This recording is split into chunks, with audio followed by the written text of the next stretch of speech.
Salut les gardiens, j'espère que vous avez la forme, moi ça va, super. Je vous souhaite la bienvenue dans cette nouvelle vidéo de Keeper Spirit. Avant toute chose, n'hésitez pas à vous abonner à la chaîne et à activer la cloche pour ne rien rater à chaque sortie de nouveau contenu. Au menu de la vidéo du jour, une thématique super cool. Je vais parler de 10 ans de gants Adidas, du modèle Response au tout dernier Predator. Je vais tout passer en revue, on va voir comment Adidas a évolué dans le temps au cours de ces 10 dernières années. Mais avant d'entrer dans le cœur du sujet de la vidéo, place à l'intro.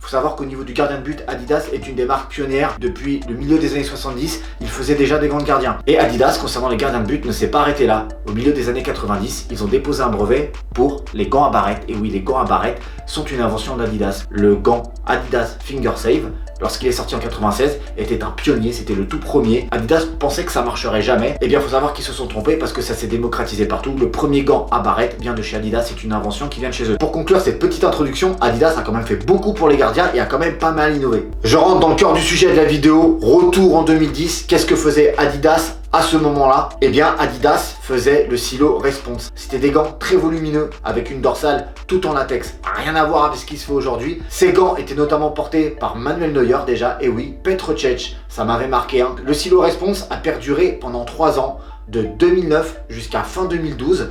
Jusqu'à temps qu'il soit remplacé par le silo Predator. Le silo Predator, j'en parlerai juste après, mais le Response, j'ai que ça malheureusement en gant dans ma collection. Donc c'est un gant finger save et en réplique, mais très similaire à la version pro. Donc comme je l'ai dit, beaucoup de latex sur le revers, un gant assez volumineux, assez carré, assez lourd. À l'époque, c'est ce qui se faisait, c'était la norme, c'était la mode surtout.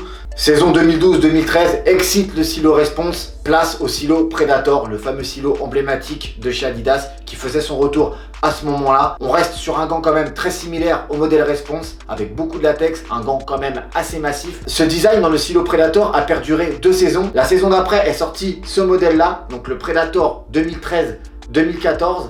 Toujours avec beaucoup de latex sur le revers, structure en néoprène et toujours ce latex Nova, le latex le plus haut de gamme de chez Adidas à l'époque. Adidas a toujours sorti pas mal de coloris au fil de la saison et surtout faisait une grande variété de coupes à l'époque, donc qui était plutôt pas mal. Juin 2014, à l'occasion du mondial qui se déroule au Brésil à ce moment-là, Adidas sort une toute nouvelle version du Predator qui s'appelle le Predator Zone Pro. Il tranche vraiment avec ses 2 prédécesseurs. Déjà au niveau de la paume, on retrouve une paume avec des zones de couleur au bout des doigts qui s'appellent la Evo Zone Tech, des zones avec un latex différent du latex Nova à la base de la paume. À l'époque c'était novateur, Adidas voulait faire un gant très technique avec un latex de meilleure qualité sur le bout des doigts, là où on capte le ballon, et un latex on va dire un peu plus standard sur la base de la paume. Et en plus sur ce gant-là, Adidas a changé totalement la structure en rajoutant plus de néoprène et en enlevant surtout beaucoup de latex. Alors je tiens à préciser que dans mes mains, j'ai pas le coloris qui est sorti au mondial, mais le coloris Manuel Neuer qui est sorti la saison juste après le mondial. C'est un gant qui a énormément cartonné avec des belles couleurs, surtout le modèle orange et bleu que je trouvais magnifique. Sur ce Predator Zone Pro sorti en 2014, Adidas a vraiment frappé très fort et encore poussé un peu plus haut la barre sur le marché des gants de gardien de but. Fin de la saison 2014-2015, on pensait tous que Adidas allait rempiler avec un nouveau Predator. Et ben ça n'a pas été du tout le cas. Adidas a sorti un tout nouveau silo, le silo Ace, le Ace Zone Pro. C'est un gant qui reste quand même dans la philosophie de son prédécesseur, le Predator Zone Pro, mais qui a des nouveautés. Alors la première nouveauté, c'est surtout au niveau de la paume. Là où les zones étaient cousues sur la base, là on est sur une seule et unique paume avec des zones bien délimitées. Toujours cette mousse Nova à la base, la zone rouge, et les zones en noir, c'est de la Evo Zone Tech. Autre similarité, on est toujours sur du 50-50, un manchon en néoprène avec quand même du latex, mais cette fois-ci une énorme grille en silicone pour de la protection pour les renvois au point et donner une certaine rigidité au gant. Le Ace Zone Pro a très bien fonctionné, il s'est très bien vendu, surtout dans la multitude de packs dans lequel il est sorti, et il était supplanté la saison d'après par le Ace Trans Pro qui lui est assez différent. Fini la structure en néoprène, on est passé sur une structure en mèche plus légère avec des écailles sur tout le revers pour permettre toujours de la légèreté tout en ayant de la protection lors des renvois au point. Aucun changement par contre sur la paume, on est toujours sur le latex Nova avec le Nova Evo Zone Tech au bout. Toujours un bandeau élastique, voilà, Adidas ça ne change pas, vous avez vu, l'ADN d'Adidas c'est de faire des gros bandeaux élastiques à double passage qui font vraiment tout le tour de poignet et des fois qui servent vraiment beaucoup. Je trouve que c'est un gant magnifique, surtout dans ce coloris là, blanc et or, je le trouvais mais vraiment beau. Une fois n'est pas coutume, chaque année Adidas sort des gants qui se vendent comme des petits pains.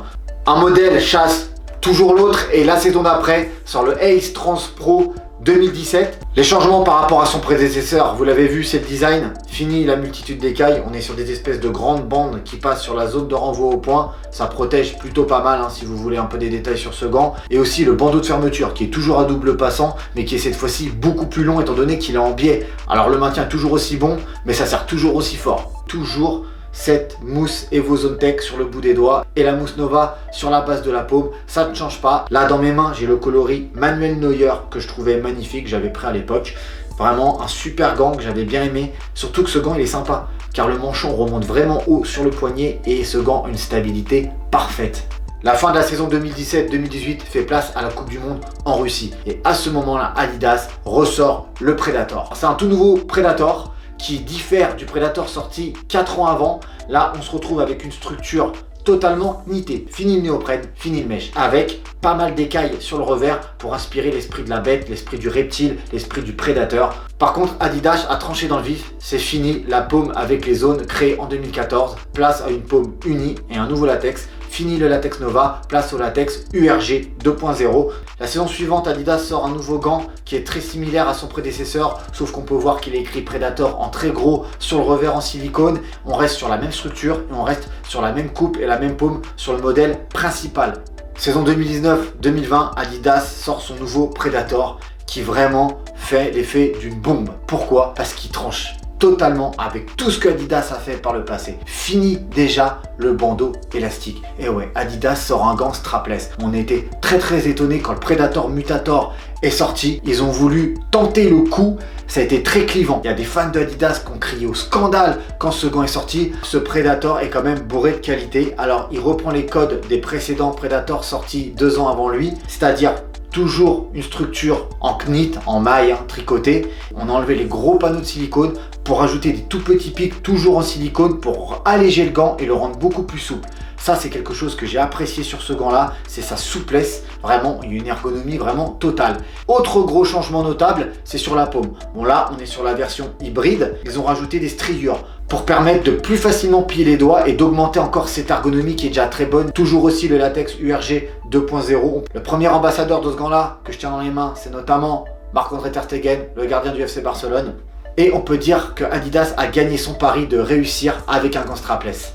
2021, nouvelle année, et qui dit nouvelle année dit nouveau Predator, et le dernier sorti en date, c'est le Predator Superlative qui ressemble beaucoup à son prédécesseur. Il y a des petites différences notables, les écailles sont différentes et sont un peu plus espacées et plus petites. Sur la structure aussi, c'est pas pareil, on est sur un knit différent. Sur le Superlative, il est beaucoup plus serré, il me paraît quand même un peu plus imperméable que la version 2020. Il est magnifique ce gant, je trouve que le choix de coloris de Adidas est très pertinent. Le jaune fluo, le bleu et le blanc, ça se marie vraiment super bien. C'est un des plus beaux gants sortis par Adidas depuis bien longtemps. En termes de paume, on est toujours sur un latex URG 2.0, vous pouvez le trouver aussi en 1.0, mais le 2.0 c'est le latex haut de gamme le plus démocratisé. Toujours ce principe de strie dans la paume, rien ne change par rapport à la précédente version. Le gant colle à la peau et vous maintiendra très bien, et ce sans strap. Cette toute dernière version est très aboutie, c'est un des plus beaux gants sortis depuis bien longtemps par Adidas. Les gardiens, dites-moi dans la barre de commentaires juste en dessous quel est votre gant Adidas préféré, je suis très curieux de savoir. Si vous avez aimé cette vidéo, n'hésitez pas à laisser un pouce bleu, c'est ce qu'il y a de mieux pour nous soutenir et pour le référencement de la chaîne. N'hésitez pas à vous abonner juste ici et à retrouver nos autres contenus juste là. D'ici là les gardiens, portez-vous bien, soyez toujours invincibles entre vos deux poteaux et on se dit à très vite dans une future vidéo de Keeper Spirit. Bye bye, ciao ciao.